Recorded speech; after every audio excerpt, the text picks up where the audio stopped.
Presidential candidate Vivek Ramaswamy proposes raising the voting age in the United States to 25. According to a Wall Street Journal columnist, it is easier for a minor to obtain what is called gender-affirming care than to obtain a tattoo. And Turkey is seeing a historical presidential runoff. This is the noteworthy news that you need to know for today, Tuesday, May 16th, 2023. But just as a reminder to please hit the subscribe button down below, and also to check out my show Timeless, where I talk about timeless, eternal, non-newsy subjects. This portion of the show, duly noted, is when I talk about the news and suffuse my own wisdom and commentary alongside the most important stories of the day. So for today, we're going to start off with two domestic stories that I want to bring to your attention, especially as our presidential race is coming up in 2024. And then, as I indicated, we're going to be looking at a presidential race occurring in another country that may seem inconsequential to American interests, but I'm going to show you why we should all be paying attention to what is going on in Turkey. But first, Vivek Ramaswamy, who is a Republican presidential candidate for the nomination in 2024, has proposed raising the voting age in the United States to 25. Mr. Ramaswamy has been very active with his writing in the Wall Street Journal editorial page, and in a recent op-ed, he made this bold proposal. I'm going to read to you an excerpt of his commentary. He said, "I urge Congress to propose a constitutional amendment that would require young Americans to earn the right to vote by fulfilling a civic duty requirement. The amendment would raise the voting age to 25 except for young adults who either fulfill a service requirement, at least 6 months in the U.S. military or as a first responder, or pass the civics test administered to naturalizing immigrants." Now, this may seem sort of out of left field and unprecedented, to us.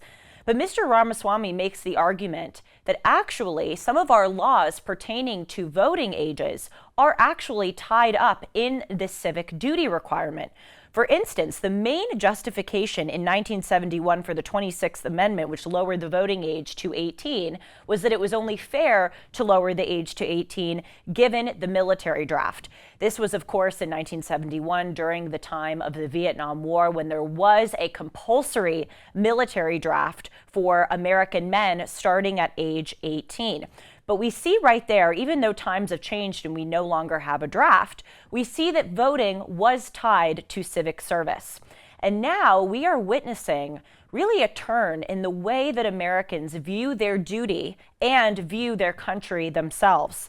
Mr. Ramaswamy points out that only 23% of adults in the United States under 30 say that patriotism is important to them. Only 23% of Americans under 25 actually vote. So he is making the argument that we have to raise the voting age in order to give people sort of a stake in the game, and also ensure that when people are voting, they have a background of serving their country and understanding really the preciousness of our system. Right now, as Mr. Ramaswamy pointed out, we have swaths of people in the United States who don't understand what is unique about the United States and why it is important to preserve our country. And this does seem like a very good way to sort of combat that. I would like to add to Mr. Ramaswamy's proposal, and I encourage you all to write in or comment down below. You can write into me at julie@julie-hartman.com and let me know what you think. If we're going to raise the voting age to 25, perhaps we should raise the gun ownership age to 25. I would be totally fine having those two be equal, the same age. That seems to be fair. In other words, when you get one responsibility, it should make sense that in order to get another responsibility, you should be the same age. Whether or not you agree with Mr. Ramaswamy's proposal, what's really interesting about this story is that we are seeing in this presidential election cycle, people propose some unprecedented things. Some, as I say, view this proposal to raise the voting age as unprecedented. There is sort of a precedent in it as far as our statutes. But still, this is a pretty bold thing to put out there. I talk a lot on this show about RFK Jr., who is the son of Robert F. Kennedy, the nephew of JFK. He is running as a Democrat, and he is making some bold assertions about the Democratic Party and also putting forth proposals such as eliminating vaccine requirements in schools and in the workplace, not just COVID vaccine requirements, though of course he has been a vociferous opponent of those, but vaccines in general. He has also talked about eliminating corruption and long-term politicians in the Senate and in the House of Representatives. He's proposed putting term limits on those individuals. And so what we're seeing here is some innovation in this election cycle, where people are trying to sort of go against the norm and make some proposals that may shake things up. And it makes sense because when we are seeing unprecedented challenges, as we are seeing right now in our country, it only makes sense that we're seeing unprecedented proposals or solutions to those challenges. Now on to another unprecedented challenge that is probably going to have some people in the race proposing solutions to. Apparently, according to a Wall Street Journal columnist, John Scortino, it is harder for a minor to obtain a tattoo in the United States than to obtain gender-affirming care. I started it off by saying apparently. This is sort of shocking, but also shouldn't be shocking to us given the extent that gender-affirming care has become endorsed and the effort that has been pushed to make it a part of our daily lives. In Portland, you have to be 21 in order to get a tattoo. In Florida, the age is 16. In Idaho, it is 14. In California and Washington, I didn't know this, it is a crime to tattoo any minor under the age of 18. In Illinois, children under 18, this is according to Mr. Scortino's essay, are prohibited from getting tattoos, and they aren't allowed even to go into a tattoo parlor unless they have a parent with them. In Michigan, a tattoo artist can be sentenced to 93 days in jail and also have a $2,500 fine levied on them if they tattoo a minor without an in-person written parental consent. In Arizona, tattooing a minor without parental consent is a felony. And in Louisiana, the tattooist would face a mandatory jail term of 30 days to a year, as well as a mandatory fine. So in that sense, Michigan and Louisiana seem to be quite similar in their punishments. So it's very hard for minors to obtain a tattoo, but let's look at gender-affirming care. We have seen some of the biggest hospitals in the United States, such as the Boston Children's Hospital, come out and say that they are giving more resources and more personnel to help doctors give what is called gender-affirming care treatment, which I call the state-sanctioned mutilation of young children. So these hospitals are donating more resources. The Department of Justice is also suing the state of Tennessee. Tennessee was one of the states alongside Ohio to ban this so-called gender-affirming care for minors. And the Department of Justice is donating its resources to sue Tennessee, saying that its laws against gender-affirming care for minors are a violation of health care. In addition, the American Medical Association, the American Psychiatric Association, the American Academy of Pediatrics, the American Academy of Child and Adolescent Psychiatry have all come out and said that they support this gender-affirming care for children. In fact, they have said that children should be allowed to make these decisions without the oversight, consent, and even knowledge of a parent. There has been a recent law passed in the state of Washington that children can be removed from the care of their parents if their parents do not affirm their gender and their pronouns. When I was reading this story, I was brought back to a quote that John Adams said after the Constitutional Convention when our founding fathers were drawing up the Constitution. He made the argument that U.S. society and our government must have morality and religion. Those are his words, morality and religion, as sort of serving as guardrails on our laws. Or else, he said, human passions would break the strongest cords of our Constitution as a whale going through a net. We have a system here in the United States that affords states and individual private citizens unprecedented far-reaching freedoms. But the point is, those freedoms need to be suffused with a moral worldview, or else those freedoms, a la the quote from John Adams, are just going to run rampant irresponsibly. And so we really need to assess as a country, if we are making it easier for minors to get or to get gender-affirming care than a tattoo, where are our priorities? Are we letting our freedom sort of just run wild the way that he predicted? And in our final story of today, there is a historic presidential runoff in the country of Turkey. This is between the president of Turkey, President Erdogan, and his opponent named Kemal Kilicdaroglu. That is at least how I think you pronounce his name. I will admit it is a Turkish name. It is a bit difficult to pronounce. That is why I have asked my dear producer, Sean, to play a clip on YouTube which tells us how that should be pronounced. So let's listen to it for just a few seconds. Kemal Kilicdaroglu. I think I got it pretty right. Kemal Kilicdaroglu. I'm getting thumbs up from my producers. Forgive me, dear viewer, I'm going to call him Kemal for the rest of the segment because I do not want to butcher his name. All kidding aside, though, as I indicated at the front of this segment, or at the beginning of this segment, some may be wondering, Julie, why are you talking about a presidential election in Turkey? Maybe it's interesting, but how consequential can it really be to the United States and to the world? Well, the answer is incredibly consequential. Turkey is a member of NATO, which is the North Atlantic Treaty Organization. NATO has in large part been sort of the apparatus resisting Putin's invasion of Ukraine. Also, Turkey gets a lot of exports from Russia. They have also aided Ukraine, sort of playing both sides in this conflict. So whoever comes next, whoever wins this election, it will be consequential specifically for our geopolitical situation now. According to the Turkish Supreme Election Council, President Erdogan, who has been the president of Turkey since 2014, before that, he was the prime minister of Turkey from 2003 to 2014, and then before that, he was the mayor of Istanbul in the 1990s. He won 49.51% of the vote in the past election. His opponent, Kemal, the leader of the People's Republican Party, which the acronym of which is CHP, won 44.88% of the vote. That is a pretty close margin. This is actually the first presidential runoff to ever happen in Turkey. Neither candidate got 50% of the vote, which would have been needed for a first round victory. So later this month, on May 28th, there's going to be the first runoff election in history. Now, unlike the United States, where our voter turnout is actually quite low, the voter turnout in Turkey is quite high. A staggering 88% of Turkey's 64 million eligible voters voted in this past election, and a similar, if not higher number, will be expected to turn out on May 28th.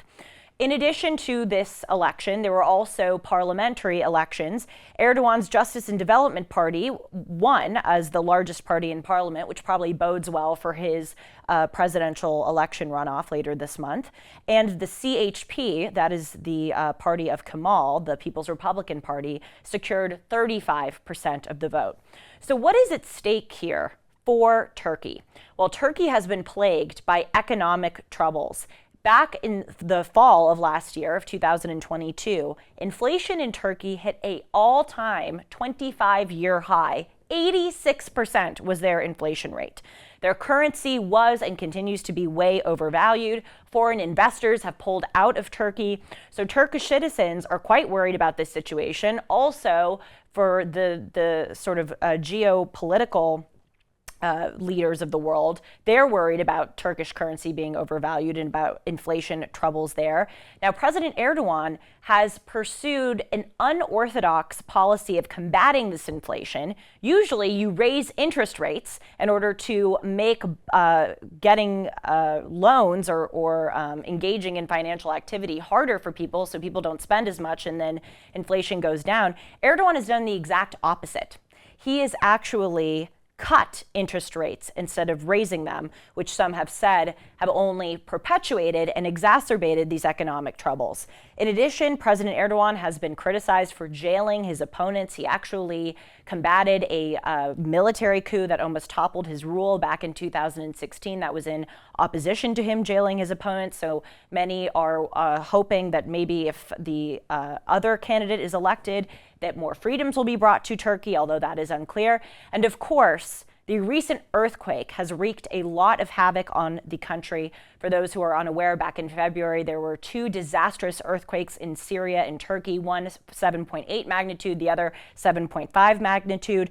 Turkey needs $100 billion in order to repair their society. 50,000 Turkish citizens died as a result of the earthquakes, and 280,000 structures were either permanently damaged or compromised in a way that makes them effectually permanently damaged. President Erdogan has been under fire for supposedly appointing a political appointee to head Turkey's disaster and emergency management presidency.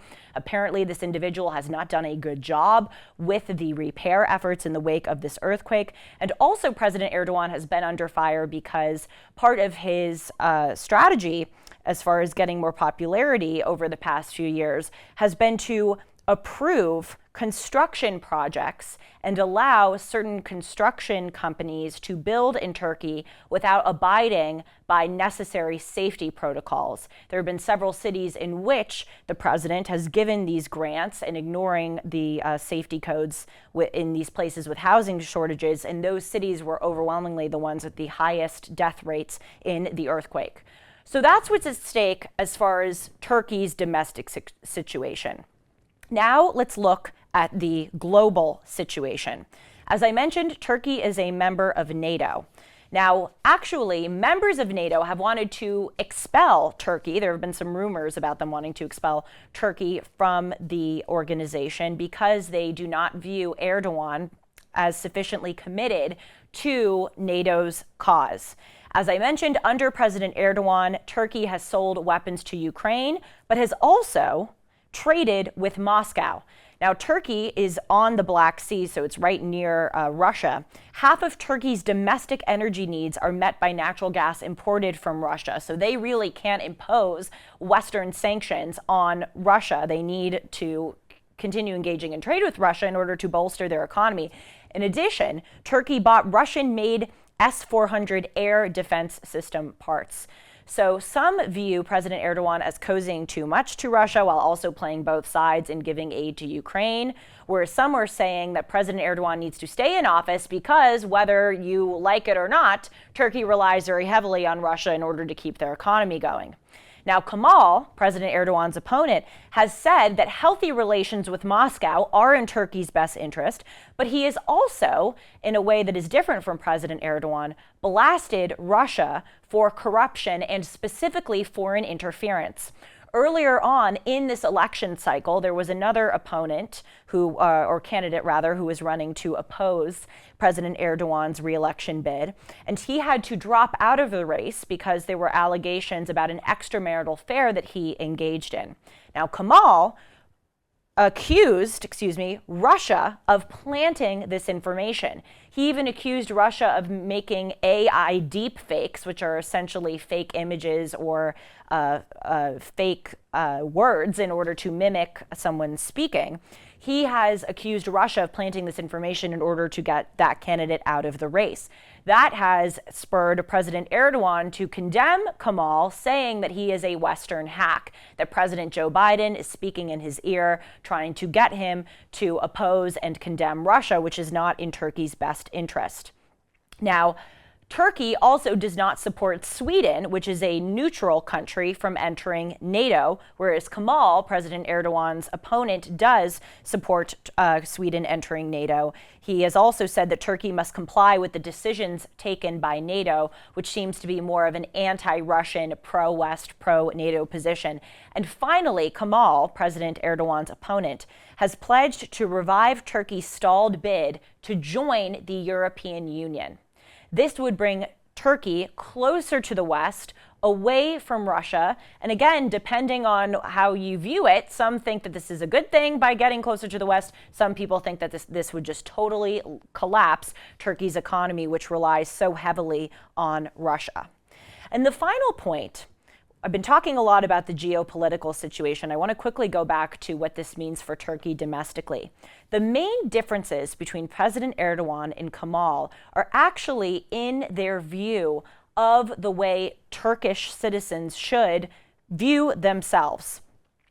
Mustafa Kemal Ataturk was a dictator of Turkey. He actually founded the first republic of Turkey, the Turkish Republic, back in 1923 after the collapse of the Ottoman Empire. And he was a secular ruler. He argued that the reason why the Ottoman Empire collapsed and the reason why the civilization had declined was because it was way too religious and it had sort of adopted these antiquated ways of life. And in order for Turkey to become a world power, this is according to Mustafa Kemal Ataturk, they would have to adopt a Western secular way of life. Kemal, this main opponent to President Erdogan, is a big supporter of this Mustafa Kemal Ataturk view of Turkey. He is a secularist. He is pro-Western. He wants to get rid of some of the Islamist influences in Turkey and make it, again, a secular, neutral country. President Erdogan, a large part of his popularity has been because he wants to restore a Muslim or Islamist nature back to Turkey. He wants to go away from the secularization of Turkey because he thinks it's too aligned with the United States and with Europe. So Erdogan has launched this education program which seeks to create, quote, a pious generation of young Turks. He wants to educate them on Ottoman history and ways that Turkey has combated the West. In a recent speech, President Erdogan has said, the joint goal of all education in our teaching system is to bring up good people with respect for their history, culture, and values. We want to create, and I just said this, a pious generation that will work for the construction of a new civilization. This is interesting because Turkey is not the only country that is seeking a nationalist restoration of the religion or the kind of early values that characterized that country. President Erdogan is the nationalist leader in Turkey, but if you look around the world, there are many similar nationalist revivalist movements that are happening. Giorgia Meloni is the new prime minister of Italy, and she wants to bring a Christian character back to the country. Viktor Orban in Hungary has campaigned hugely, he's the prime minister, on stopping illegal immigration. Large amounts of Muslims have immigrated to Europe and specifically to Hungary, and he wants to restore a Hungarian nature to the country. Jair Bolsonaro has done a similar thing in Brazil. He recently lost the election to the current president, Luiz Inácio Lula da Silva, and one of the things Jair Bolsonaro said about Lula is that he was too accommodating to other countries like Russia and China that want to exert their influence in Brazil. And of course, we have Donald Trump here in the United States with his America First, both cultural and political policy. So it seems that as the world becomes more globalized, for lack of a better term, and more connected, countries are wanting to go back to their roots and keep the fundamental autonomous parts of them instead of succumbing to a lot of foreign influences, and Turkey is no different. So it will be very interesting to see what happens on May 28th. We will certainly keep you updated on which candidate wins. Thank you so much for joining me today. Just a reminder to check out my show Timeless, and I will see you soon.